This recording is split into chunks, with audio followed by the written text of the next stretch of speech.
Good day, ladies and gentlemen, and welcome to the Delta Report. Glad to have you guys here. And today is April the 6th, a Wednesday. Glad for tuning in. I'm glad to have everybody here. And here's what I want to talk about. I want to rant about something a little bit, talk about it. Listen, we are in the world's in massive problems. It's a mess.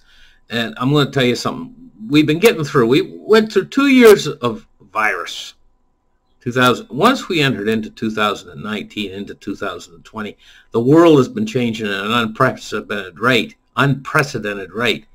And you know, I'm going to tell you, here in North America, United States, Canada, United Kingdom, and in many other countries, things still seem there's a relative sense of normal out there. You know, you go to your grocery store, and yeah, it's not empty. The produce section might not be what it was back in 2019, but the store is still not empty. You know, still got food on the shelves. But we're working into a food shortage situation. The Ukraine and Russia produce 30% of the grain that's exported to countries around the world. 30% of the grain products. You know the effects this is going to have? Compiled on the food shortages that we already have, where the complex situation of the global system that supplies food and all these other products, like China right now, they're fighting this virus. And they're closing things down, and they're quarantining massive amounts of people. These people work in factories and stuff. They're just not getting the job done. Prices are going to go up on all products. Half of the products you buy in some of these stores and stuff, they come from China. We don't realize how much. What we've done is we've created this integrated system of global trade. And now all of a sudden we've got immense changes happening suddenly to the system itself. This could lead ultimately to a massive breakdown that you guys are not prepared for at all, or never seen before. And what I'm talking about here is also the people, well, they just come in and they basically, without any science behind it at all, they just said, okay, we're going to close down this. We're going to close down that. We're going to close down something else. And these people went home without jobs in many places. Like I've seen pictures of London. The city is half empty during a lot of this crisis. These businesses aren't going to come back. They've been closed up. They're gone. The people are gone. They've moved on to other things. Not only that, the movement of people from one place to another. Some places has driven real estate prices up. Other places we have vacant buildings everywhere. Things are being rearranged so quickly and restructured. And now we've entered into war. And it's intensifying this situation at an unbelievable pace. But there's communities, it might be a community you're in right now, where people are not noticing quite yet just the impact that's actually happening from all this. But it's coming.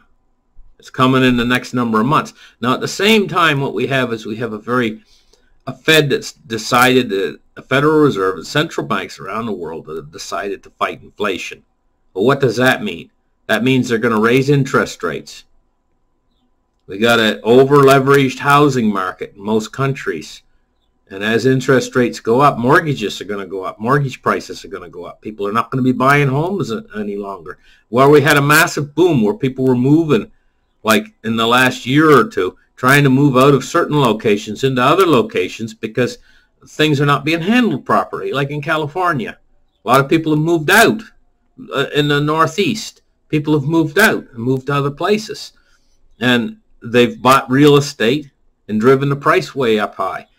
We've got so many malfunctions within the system that are going to come to a head in the very near future. And I'm not going to put an actual date on it. Like I have been putting dates on these things that I'm talking about here. And oftentimes I'm incorrect on the date, but my predictions oftentimes do, well, I'm not going to say oftentimes.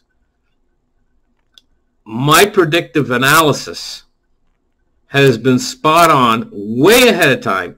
And that's part of my problem is I'll predict things out into the future a few months, thinking it's going to come sooner than it's actually taking a bit longer. But I get it right, and that's why people watch my show. That's why more people probably in time will tune into my show because I get it right. And what I'm telling you now is something huge that's coming. And I'm going to try to give you specific reasons why this is huge. One of the reasons why is because in the Western world, doesn't really matter where you are in the Western world, we've basically been spoiled. With a 40-year purge of credit, not purge, but a 40-year binge of credit has spoiled all of us, me included. We're all spoiled. We've all have had everything we wanted, anytime we wanted. If we want a lobster dinner, we go to the grocery store and we buy lobster. If we want anything we want, it's there. We have it anytime we want it. And so what you have is you have a spoiled population, myself included. We're all spoiled. And then you have this food shortages coming that haven't really impacted yet. Then you have a recession coming on top of that, which means people are not going to be earning the money that they used to earn. And then you're going to have grocery stores that's half empty with the price going up massively high. And I'm talking about half empty stores. We're not there yet, but we're going to. This is a recipe for disaster. This is a recipe for something called civil unrest. Now, I'm going to have to explain to you guys what that means, what civil unrest is, and what it can cause. Civil unrest is when the people in general get discontent because they don't have enough money, either enough money to buy the food or they don't have enough food to go around to all the people, and they actually have to start to go hungry. Now, remember I was explaining to you guys how people are spoiled? Well, in some countries where they've never had a lot of food, they're used to going hungry. They're used to going without. They're used to having the grocery stores empty. But with people that are spoiled, and they have to start going without, they say, hey, you know, I'm not putting up with this. And all of a sudden they meet up with their neighbors, and the neighbor says, I'm not putting up with it any. And they sit around and talk at a table, and next thing another bunch of people join up with them, and the first thing you know, you got a large crowd of people who say, I'm not putting up with this any longer. Let's do something about it. All of a sudden, that's the next conclusion. See, it comes in steps and stages. Well, we're not there yet, because the grocery stores are not half empty yet. They're still 3/4 full. And there's a big difference between when you get to the point where they're half empty and prices have doubled from where they are now. But we're going to get there in the next few months. And this discontent is going to begin. And what's the effect of that? Well, when you get a large groups of people who are discontented and they form into groups, and then those groups start to do things, I'm going to call it things, civil unrest things that people do in large groups when they are upset. Those things that they do can very rapidly stop the supply side, what's called just-in-time delivery network that we've set up. And this concludes the trucking industry. Now, here in Canada, we had a taste of this.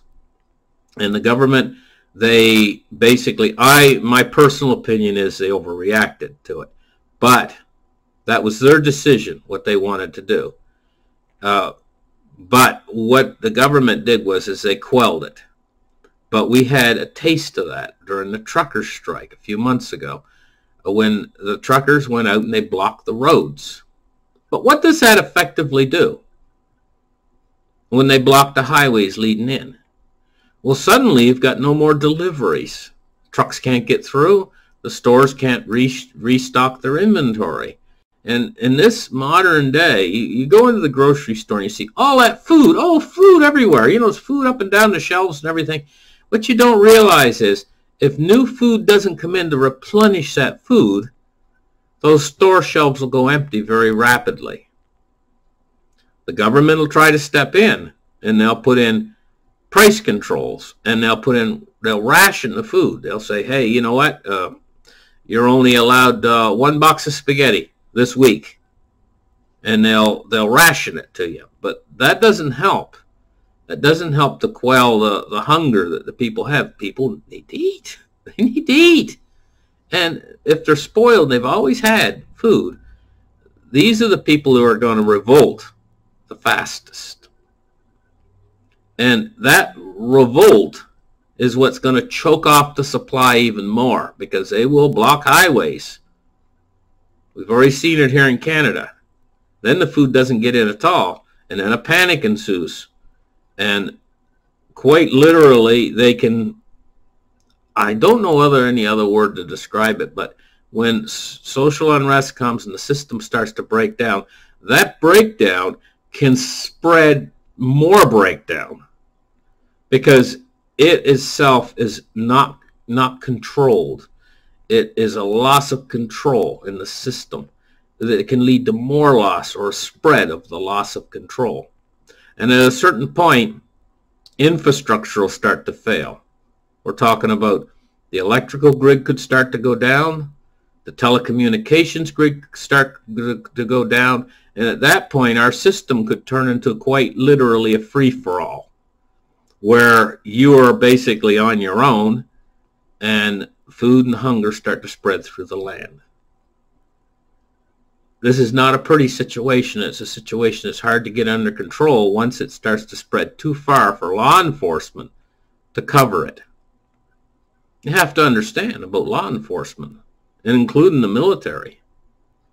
They can only cover a certain amount of people per them, for the amount of they have of the control network. And once the control network actually starts to fail, and in a situation where the power grid fails, then the control network starts to fail. When that happens, all heck breaks loose. And so that might be the situation that we might be facing, but it might be a ways away, only when things get really bad. But the system is built on a foundation that's going to lead to this, because our money has been corrupted as well. So, I mean, putting it all together, guys, you need to protect yourself.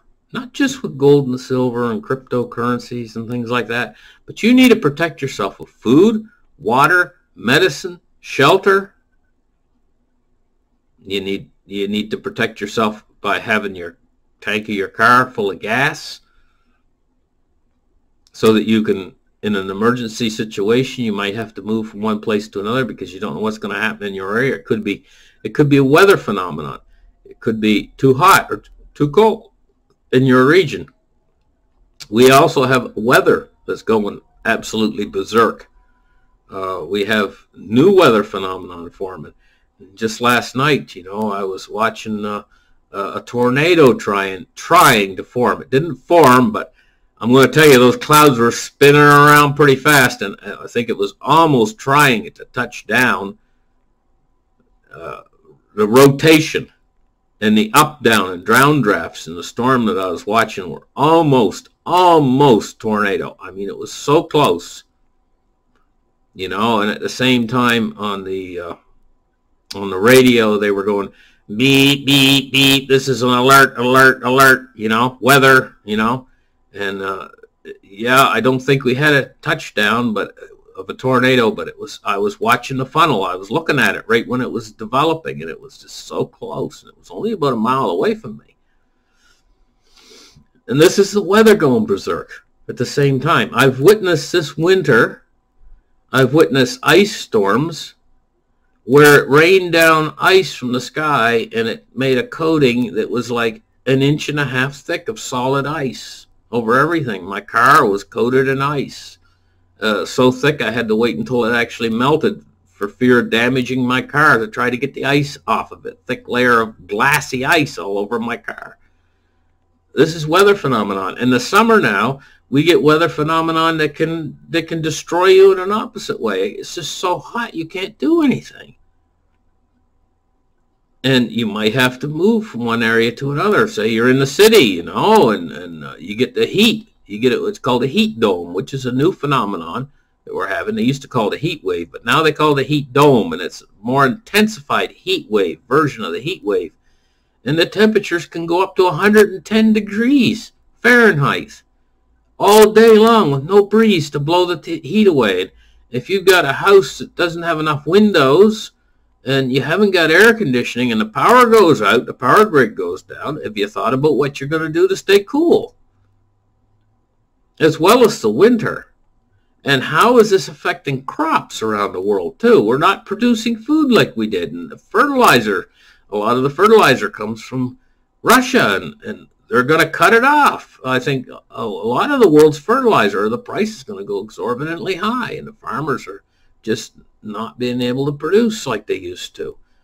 Insects are tearing their crops to pieces, and the sun is drying their crops out, and we got a new dust bowl forming in the western part of the United States, which is a breadbasket for the world. And we got another breadbasket over in Ukraine and in Russia, and it's been just gone to us now too. This is turning into the ultimate disaster period. First, we're just coming out of a massive virus that almost everybody's had, because they've told us. They said that when Omicron come, they said it's just so contagious. They said everybody's going to get exposed. And it's true. And a lot of people didn't even know they had it. But they've had it. They might have had it multiple times already, you know, and it's just terrible. The crisis is one coming on top of another, but it's not done yet. And just how bad will it get? It's not out of question now at this point. With all this stuff that's coming at us and only getting worse and intensified, now war, it's not out of the question now at this point that we could be dealing with in places, I'm not saying everywhere, but in places, something that would resemble a Mad Max world in certain areas. And that's why you got to keep your tank full of gas. Your area might become like that, and you might have to get out and move to a different area just to stay alive. I'm trying to stay on top of everything here on my channels for you guys. But the situation is developing so rapidly that it's difficult just to stay on top of it all. I'm on here and I know what's going on out there, but I have to rely too on mainstream news to a certain degree to get my news and information. I mean, I'm not able to fly all around the world, here, there, and everywhere, and be every place at once and see what's actually going on myself to confirm it. So I have to rely upon news sources. And the news sources have become corrupt at the same time. It's difficult for me to sort through this and find out what's true and what's not true. And it's even more difficult for you guys. This is the most difficult period in human history that I've ever witnessed. But your own self-preservation is what's important. And this is what I've been trying to help you guys with for a very long time now. And some of you have listened. Some of you have food put away for yourselves, some canned water put away for yourselves. You've got to put away medicine for yourselves. You've got to put away, it's best to put away some currency for yourself. Best to put away some PMs away, cryptos, whatever. Prepare as best you can. What you need to do is hope for the best and prepare for the worst. Because as things degenerate in this system, and there too, the people that are running the system are a bunch of degenerates. And that's why the system is degenerating. That's part of the reason. Not all of it, but a lot of these problems have been created for us by the ones that we have put in charge of the system. And I've said many times on my channel that they're totally corrupt. Anyway, enough ranting on here right now. Try to keep your head up. Try to keep happy. Try to keep healthy. Try to eat healthy. And it's a lot of work. I'm in there with you. I'm trying to do the best I can. And I want you guys to try to do the best you can. Even little things like maybe cutting back on the amount of sugar that you eat. Little things like going out and taking a walk in the afternoon when you got nothing better to do. Or even if you can't get out, you know, even if you're a little bit immobilized or inside your house and stuff, pace back and forth on the floor, get a little bit of exercise. Difficult times, but I'm here with you guys, and I'm trying to help, and you guys are trying to help each other and Fake friends with your neighbors. Try to anyway. Be polite to people. Try to do people, be kind and nice to your friends and your neighbors, and try to live your life with a good attitude, even in these hard times. And thank you guys for listening to my show. I really appreciate it. And if you know a friend that wants to listen to my show, get them to help get them to subscribe as well. I'm having a little bit of trouble with gaining subscribers on here. It's I don't know whether it's YouTube algorithm or what, whether they shoved me into the deepest, darkest corner so nobody could see me or what, but I need to get a few more subscribers.